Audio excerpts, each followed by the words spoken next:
Urdu voice story centre کے معزز سامعین کو ہمارا سلام۔ ناظرین، آج میں آپ کے لیے جو کہانی لے کر حاضر ہوئی ہوں اسے سن کر آپ بہت لطف اندوز ہوں گے۔ چلیے کہانی شروع کرتے ہیں۔ لکڑہارے کا بیٹا۔ ایک روز کا ذکر ہے، شہزادی گل صنوبر محل کے باغ میں جھولا جھول رہی تھی۔ اس کی دیکھ بھال کرنے والی کنیزیں بھی اس کے ساتھ موجود تھیں۔ ملکہ اور بادشاہ بھی وہیں تھے اور ایک تخت پر بیٹھے ایک دوسرے سے باتیں کر رہے تھے۔ شہزادی کو باغ میں جھولا جھولنا بہت اچھا لگتا تھا۔ وہ اپنی کنیزوں کے ساتھ روز شام کو یہاں آتی تھی۔ آج اس کے ساتھ ملکہ اور بادشاہ بھی آ گئے تھے۔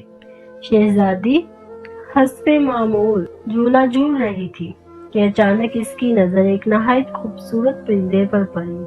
اس کا رنگ سنہری تھا اور سر پر ایک چھوٹا سا تاج بھی تھا۔ وہ درخت پر بیٹھا ہوا اسے دیکھ رہا تھا۔ اس کی خوبصورتی دیکھ کر شہزادی گل صنوبر دنگ رہ گئی اور جھولے سے اتر کر اس درخت کے نزدیک آ گئی جس پر وہ خوبصورت پرندہ بیٹھا ہوا تھا۔ اس نے پرندے سے کہا، تم کتنے خوبصورت پرندے ہو، آؤ میرے پاس آؤ، میں تمہیں کھٹی میٹھی رس بریاں کھلاؤں گی۔ اس کی بات سن کر پرندے نے کہا، میرا دل تو چاہ رہا ہے کہ تم جیسی اچھی اور خوش اخلاق لڑکی کے ساتھ کچھ دیر بیٹھ کر باتیں کروں اور کھٹی میٹھی رس بریاں کھاؤں، مگر میں تو نگر کی سیر کرنے کے لیے نکلا ہوں، اس لیے چلتا ہوں۔ یہ کہہ کر اس نے اپنے پر پھڑپھڑائے اور اڑ گیا۔ شہزادی صنوبر کو بہت حیرت ہوئی کہ وہ خوبصورت پرندہ انسانوں کی طرح باتیں کرتا تھا۔ وہ بھاگ کر بادشاہ کے پاس آئی اور بولی، ابا حضور، مجھے وہ بولنے والا پرندہ چاہیے۔ ابھی اسی وقت پہلے تو بادشاہ کی سمجھ میں کچھ نہ آیا کہ شہزادی صنوبر کیا کہہ رہی ہے، مگر جب کنیزوں نے بتایا کہ درخت پر ایک سنہری پرندہ آ کر بیٹھا تھا اور انسانی زبان میں کچھ کہہ رہا تھا تو بادشاہ نے کہا، بیٹی، میں نے کہانیوں میں سنا ہے کہ پرستان میں کچھ ایسے پرندے بھی ہوتے ہیں جو انسانوں کی طرح باتیں کرتے ہیں۔ وہ پرندہ پرستان سے ہی آیا ہوگا، ہو سکتا ہے وہ کل پھر آئے۔ اگلے روز شہزادی صنوبر انتظار ہی کرتی رہ گئی، مگر وہ پرندہ دوبارہ وہاں نہیں آیا۔ اس کی فکر میں شہزادی نے پورے دن کچھ کھایا نہ کچھ پیا۔ جب رات ہوئی تو وہ بالکل ناامید ہو گئی اور ملکہ کے گلے لگ کر رونے لگی۔ ملکہ نے اسے مختلف طریقوں سے بہلانے کی کوشش کی، مگر اس عجیب و غریب پرندے کے خیال کو شہزادی صنوبر کے دل سے نکال نہیں سکی۔ اپنی چہیتی بیٹی کی اداسی دیکھ کر بادشاہ بھی پریشان ہو گیا تھا۔ اس نے بہت سارے کھلونے منگوا کر شہزادی گل صنوبر کو دیے، مگر اس نے ان کھلونوں کی طرف آنکھ اٹھا کر بھی نہیں دیکھا۔ جب 2-3 روز اسی طرح گزر گئے تو ملکہ اور بادشاہ کی تشویش میں اضافہ ہو گیا۔ شہزادی گل صنوبر ان چند روزوں میں نہایت کمزور ہو گئی۔ انہیں یہ ڈر تھا کہ وہ کہیں بیمار نہ پڑ جائے۔ بادشاہ کے ذہن میں خیال آیا۔ اس نے سوچا کہ وہ شہزادی کے ساتھ پرستان جا کر اس پرندے کو تلاش کر کے اپنے ساتھ لائے تاکہ اسے پا کر وہ خوش ہو جائے۔ یہ بات اس نے جب ملکہ کو بتائی تو وہ بولی، اگر آپ اس سفر پر روانہ ہو جائے تو حکومت کون چلائے گا؟ اس پرندے کو تلاش کرتے کرتے نہ جانے کتنے دن لگ جائیں۔ اس دوران رایا کی خبر گیری کون کرے گا؟ آپ ایسا کریں کہ یہ اعلان کروا دیں کہ جو بھی پرستان سے اس عجیب و غریب پرندے کو لے کر آئے گا اسے بہت سی اشرفیہ انعام میں دی جائیں گی۔ بادشاہ کو ملکہ کی یہ تجویز پسند آئی اور اس نے یہ اعلان کروا دیا۔ انعام کا سن کر بہت سے لوگ قسمت آزمانے کے لیے نکل کھڑے ہوئے۔ پرستان بہت دور تھا اور اس کا رستہ بھی بہت پر خطرناک تھا۔ رستے میں بہت سارے پہاڑ تھے، دریا تھے، جنگل تھے اور جنگلوں میں خونخوار درندے بھی تھے۔ بہت سے لوگ اونچے اونچے پہاڑوں پر نہ چڑھ سکے، بعض دریا کو عبور نہ کر سکے، کچھ لوگ جنگل میں درندوں کو دیکھ کر ہمت ہار بیٹھے۔ غرض یہ کہ کوئی بھی پرستان سے اس پرندے کو نہ لا سکا۔ ایک روز 2 جوان بادشاہ سے ملنے محل آئے اور بادشاہ سے پرستان جانے کی اجازت طلب کی تاکہ وہاں سے اس پرندے کو ڈھونڈ کر لا سکے۔ بادشاہ نے انہیں اجازت دے دی اور تاکید کی کہ وہ اس پرندے کو جلد سے جلد لانے کی کوشش کریں کیونکہ شہزادی گل صنوبر کی حالت دن بہ دن بگڑتی جا رہی تھی۔ دونوں نوجوان اپنے اپنے گھوڑوں پر سوار ہو کر اس پرخطر سفر پر روانہ ہو گئے۔ ان میں سے ایک کا نام شہریار تھا اور وہ ایک لکڑہارے کا بیٹا تھا۔ دوسرے نوجوان کا نام سلیم تھا اور اس کا باپ بھی ریشمی کپڑوں کا تاجر تھا۔ سلیم چونکہ ایک دولت مند تاجر کا بیٹا تھا اس لیے اسے بہت غرور تھا۔ اس نے شہریار سے کہا تم جا کر اپنے باپ کے ساتھ جنگل سے لکڑیاں کاٹو اور انہیں گدھے پر لاد کر شہر میں بیچو۔ تم انہیں چکروں میں کہاں پڑ رہے ہو؟ شہریار نے ان کی بات کا برا نہیں منایا اور مسکرا کر بولا لکڑیاں تو میرے ابا کاٹ لیں گے، تم اس کی فکر چھوڑو۔ ہمارے بادشاہ سلامت اور ان کی ملکہ بہت اچھی ہے۔ وہ دونوں اپنی رعایا کا بہت خیال رکھتے ہیں۔ ان لوگوں کے اچھے سلوک کی وجہ سے ہمارے ملک میں شیر اور بکری ایک گھاٹ میں پانی پیتے ہیں۔ اپنے بادشاہ سلامت کی وجہ سے ہم لوگ بہت خوشحال ہیں۔ اب ان پر برا وقت پڑا ہے تو ہمارا بھی فرض ہے کہ ہم ان کی مدد کریں۔ مجھے انعام کا لالچ نہیں، میں تو بس یہ چاہتا ہوں کہ وہ پرندہ جلد سے جلد آ کر بادشاہ سلامت کے حوالے کر دوں تاکہ ان کی بیٹی خوش ہو جائے اور ہمارے بادشاہ اور ملکہ کی فکر دور ہو جائے۔ وہ باتیں کرتے کرتے کافی دور نکل آئے۔ اس وقت وہ ایک میدان میں تھے جس میں کہیں کہیں بڑے بڑے درخت بھی نظر آ رہے تھے۔ ایک درخت کے نیچے انہوں نے ایک بوڑھی عورت اور اس کے شوہر کو دیکھا۔ شہریار اور سلیم کو آتے دیکھ کر بوڑھا شخص کھڑا ہو گیا اور انہیں رکنے کا اشارہ کیا۔ بوڑھے شخص تیرا دماغ خراب ہے جو ہمارے راستہ روک رہا ہے، سلیم نے نہایت غصے سے کہا اور گھوڑے پر بیٹھے بیٹھے جھک کر ایک ہاتھ سے دھکا دے کر بوڑھے کو ایک طرف ہٹا دیا اور گھوڑا بھگاتا ہوا آگے نکل گیا۔ بیچارہ بوڑھا زمین پر گر پڑا۔ اسے گرتا دیکھ کر اس کی بیوی چیخ چیخ کر دہائیاں دینے لگی اور اسے زمین سے اٹھانے کی کوشش کرنے لگی۔ یہ دیکھ کر شہریار جلدی سے گھوڑے سے نیچے اترا، بوڑھے کو زمین پر سے اٹھایا اور بولا محترم بزرگ آپ کو چوٹ تو نہیں آئی؟ بوڑھا کڑھاتا ہوا کھڑا ہو گیا اور بولا بوڑھا ہو اس بدبخت کا، مجھے پہلے سے پتا ہوتا کہ وہ ایسا ہے تو میں کبھی اسے اپنی مدد کے لیے نہیں روکتا۔ اسے چھوڑیں، مجھے بتائیں میں آپ کی کیا مدد کر سکتا ہوں؟ شہریار نے نہایت نرمی سے کہا بیٹا ہم صبح سے گھر جانے کے لیے نکلے ہوئے ہیں، میں اپنی بیوی کے ساتھ اپنی بہن کے گھر سے آ رہا ہوں۔ ہمارا گاؤں یہاں سے چند کوس کے فاصلوں پر ہے۔ ہم بوڑھے ہیں، چل چل کر بری طرح تھک گئے ہیں، بھوک سے برا حال ہے۔